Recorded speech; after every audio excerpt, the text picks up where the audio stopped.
Tito 2. Enséñales cómo vivir.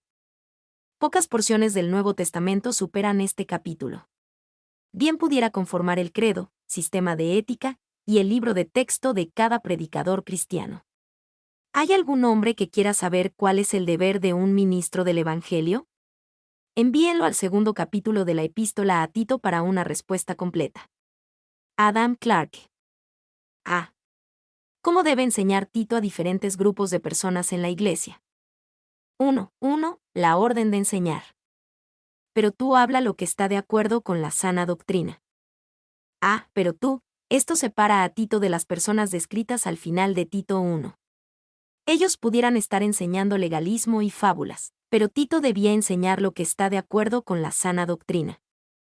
B. Lo que está de acuerdo con la sana doctrina. La idea detrás de esta frase tiene que ver con vivir correctamente, no solo pensar correctamente. La versión Dios habla hoy traduce esto como lo que digas debe estar siempre de acuerdo con la sana enseñanza. La nueva traducción viviente tiene fomenta la clase de vida que refleje la sana enseñanza. Y no podemos escapar de esto. La Biblia es un libro que nos dice cómo vivir. El colmo de la hipocresía es decir que creemos que es verdad cuando en realidad ignoramos cómo nos dice que vivamos nuestras vidas. No siempre nos gusta, pero siempre necesitamos escuchar cómo espera Dios que vivamos nuestras vidas. 2. Pablo simplemente quiere que Tito cumpla con la orden de Jesús en Mateo 28, 19-20, enseñándoles que guarden todas las cosas que os he mandado. 2. Que enseñarle a los ancianos. Que los ancianos sean sobrios, serios, prudentes, sanos en la fe, en el amor, en la paciencia. Los ancianos. Tito tenía algunos ancianos entre los cristianos en Creta. Ellos tenían que ser abordados con amor y sabiduría, o podían ofenderse con facilidad al ser enseñados por un hombre más joven como Tito. B. Los ancianos deben vivir con la madurez y la sabiduría que sus años les conceden. Esto significa que deben ser sobrios, serios y prudentes en sus vidas. El hecho de que se haya ordenado que se enseñen estas cosas significa que éstas no vienen de manera automática con la edad. C. Los ancianos también deben tener estabilidad, ser estables en las cosas correctas, sanos en la fe, en el amor, en la paciencia. Al envejecer tendemos a volvernos rígidos en nuestras costumbres. Esto es algo bueno si nos volvemos rígidos en fe, amor y paciencia. Y paciencia es la gran palabra del griego antiguo upomón. Significa una resistencia firme y activa, no una espera pasiva. Los ancianos no deben solamente esperar pacientemente hasta que pasen al otro mundo. Ellos deben activamente resistir los retos de la vida, incluso los desafíos de la vejez. 3-4a. Cómo enseñar a las ancianas. Las ancianas asimismo sean reverentes en su porte, no calumniadoras, no esclavas del vino, maestras del bien, que enseñen a las mujeres jóvenes. A las ancianas asimismo, así como Tito debía tener una consideración especial para los ancianos, también debe tener en mente cómo abordar a las ancianas. Ellas tienen su propia serie de tentaciones y oportunidades. B. Sean reverentes en su porte, no calumniadoras. La idea detrás de porte incluye una sugerencia de vestimenta y de cómo se debe conducir una mujer. La palabra para calumniadoras es la misma palabra utilizada para diablos. Cuando las ancianas o cualquier otra persona calumnia y chismea, entonces hacen el trabajo del diablo.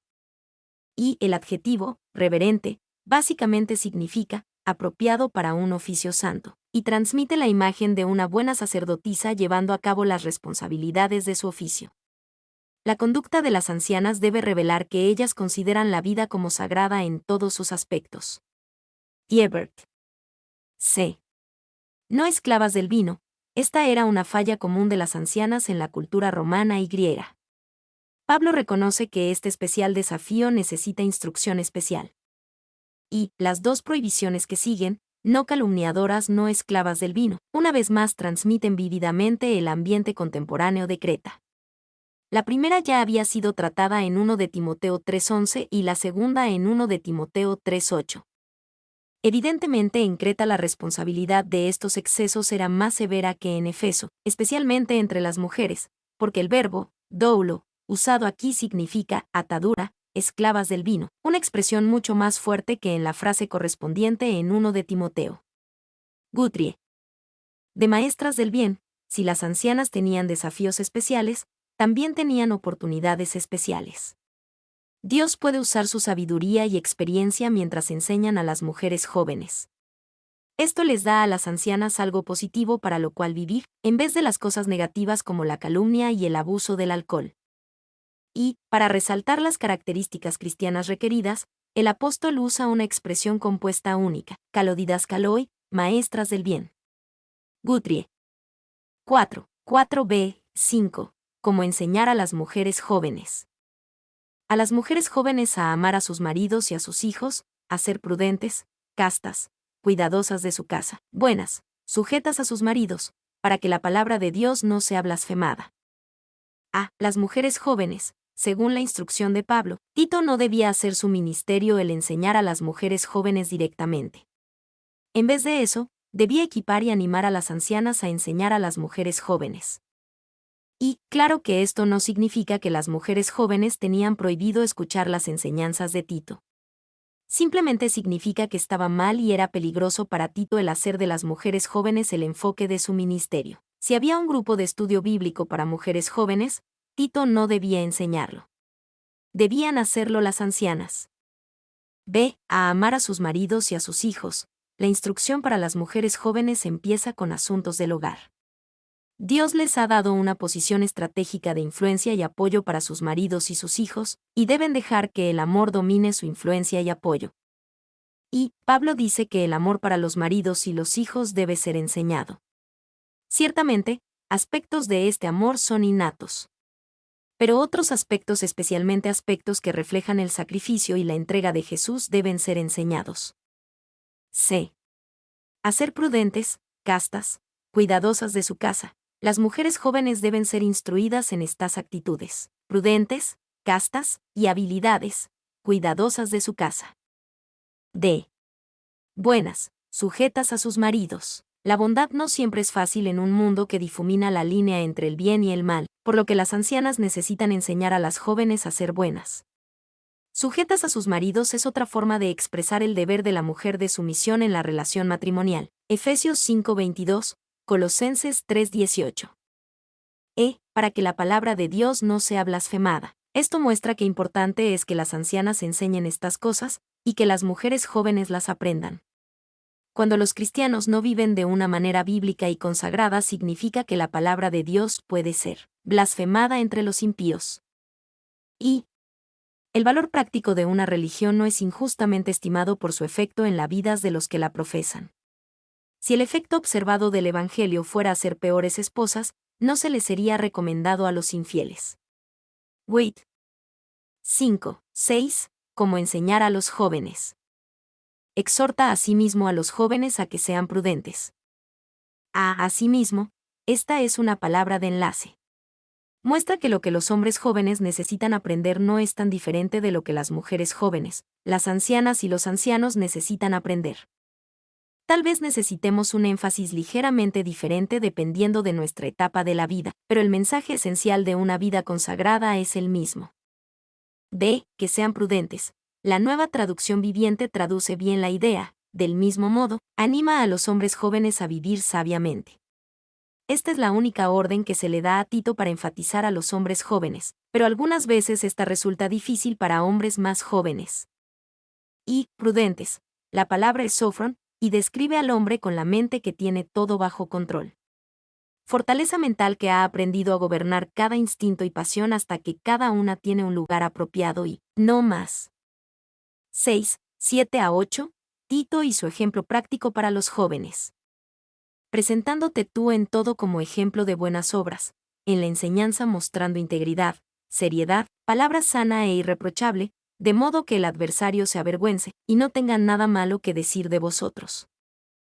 Presentándote tú en todo como ejemplo de buenas obras, Tito tenía que ser más que un maestro, también tenía que ser un ejemplo.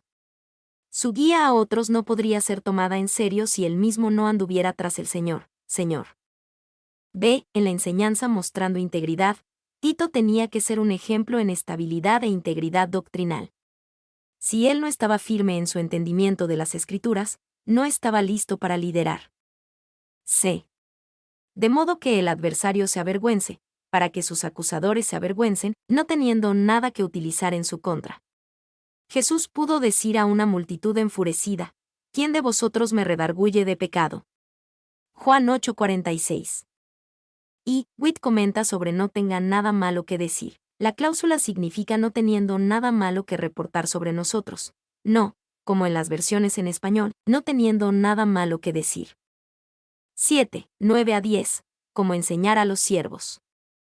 Exhorta a los siervos a que se sujeten a sus amos, que agraden en todo, que no sean respondones, no defraudando, sino mostrándose fieles en todo, para que en todo adornen la doctrina de Dios nuestro Salvador.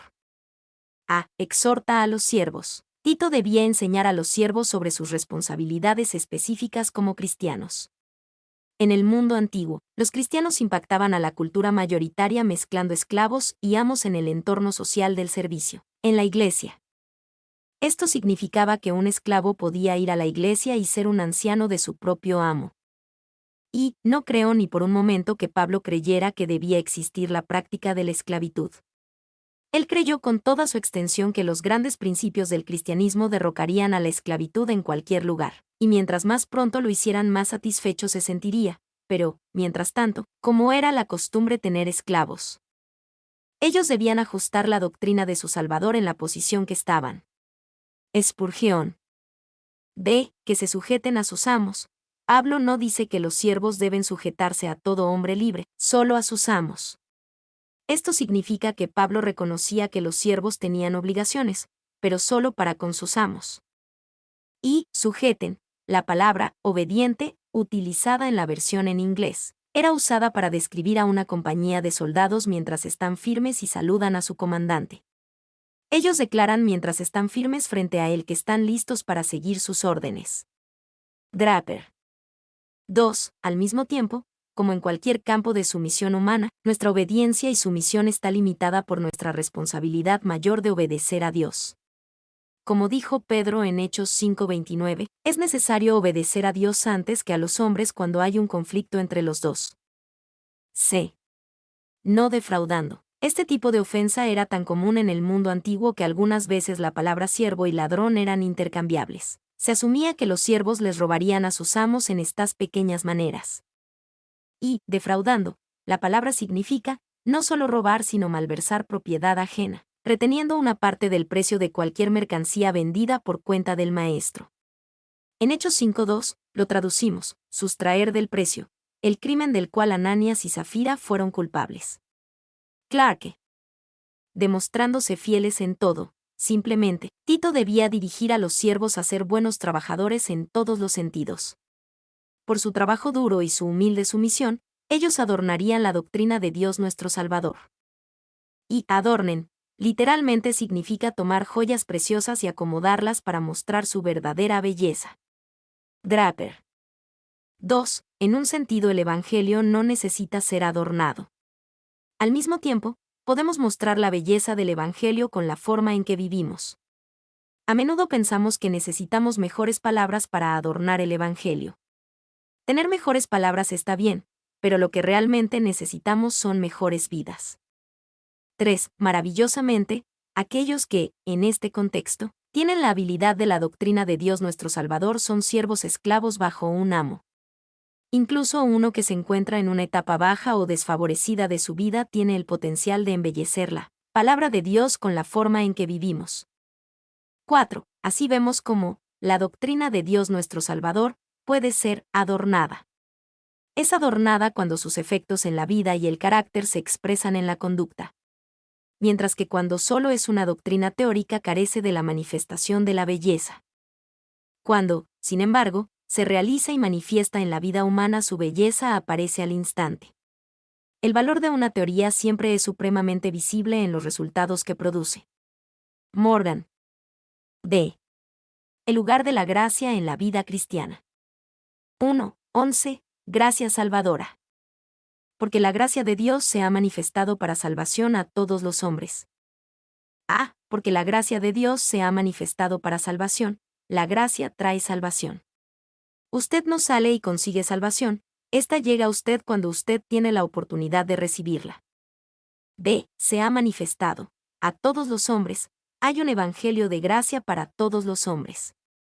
Dios no tiene un evangelio de gracia para algunos y un evangelio de ley o autojustificación para otros. Todos los hombres encuentran salvación por la gracia de Dios. Y ningún rango, ni clase ni tipo de humanidad está fuera de la salvadora influencia de la gracia de Dios. Wait. 2. Hay belleza y energía en la palabra epipaino, resplandece hacia afuera, que rara vez es notada. Parece ser una metáfora tomada del sol. Cuando se levanta por el este y resplandece, ilumina, sucesivamente, a todo el mundo. Así el Señor Jesús, que es llamado el Sol de Justicia, Malaquías 4:2, se levanta sobre toda la raza humana con sanidad en sus alas. Clarke. 3. La luz y el calor del sol es para toda la tierra, pero no alumbra sobre toda la tierra al mismo tiempo, ni en la misma intensidad de lugar a lugar. 2. 12 a 13, lo que nos enseña la gracia.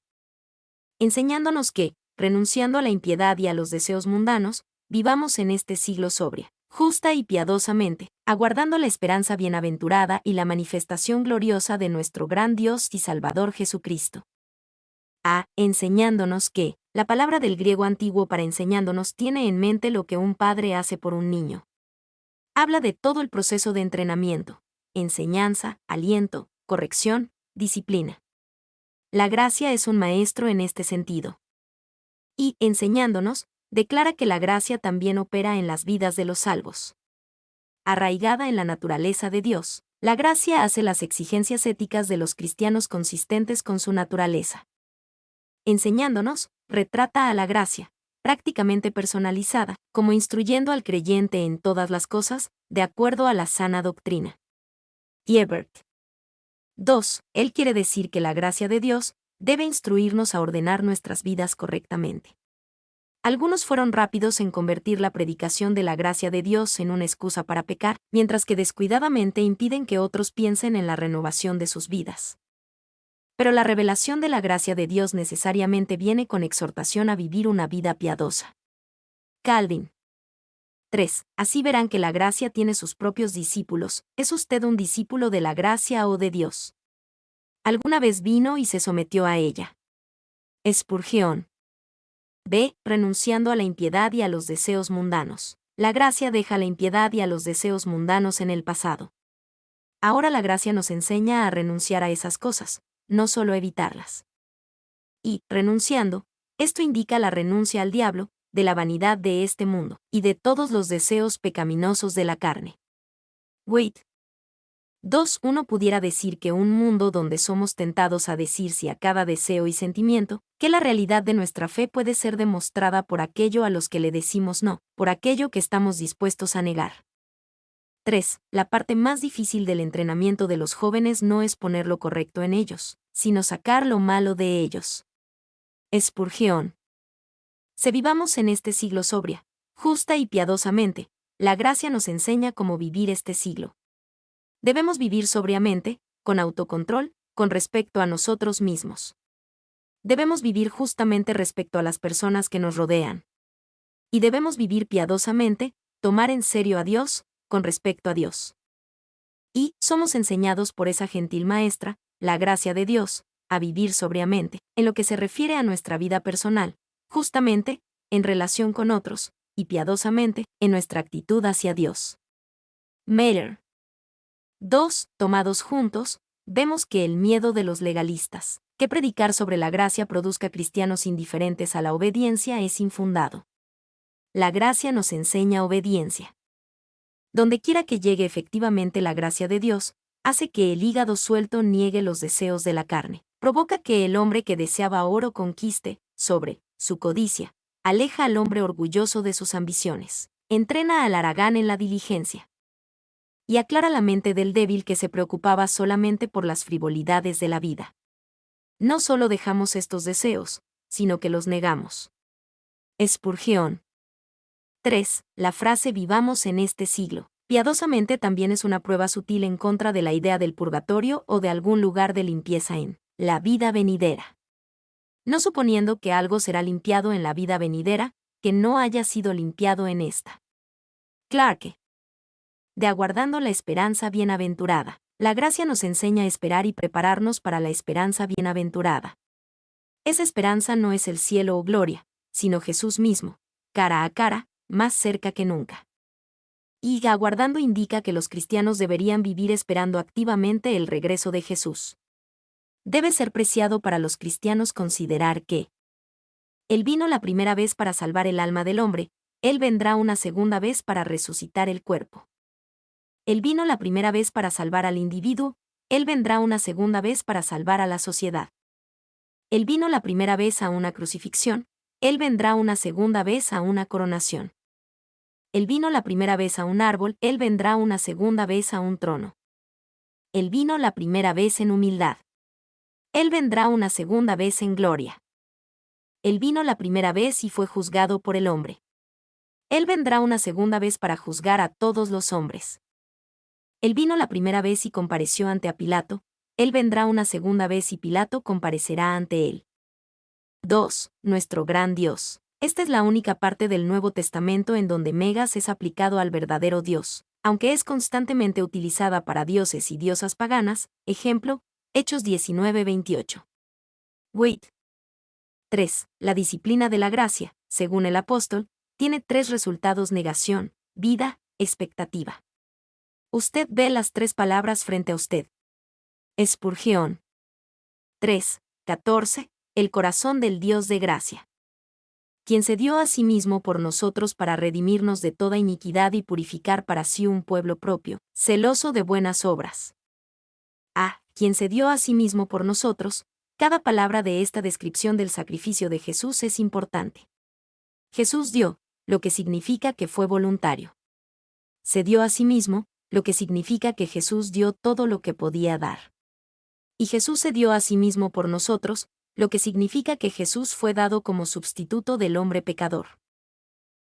Para redimirnos, redención significa ser liberado de la esclavitud a través del pago de un rescate. Somos liberados de la esclavitud del pecado y comprados para su servicio.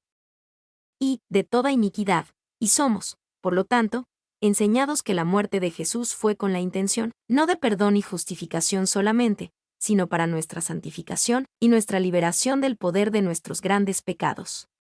Mailer. 2. Un pueblo propio. La palabra que hemos traducido como propio, periousios, es interesante.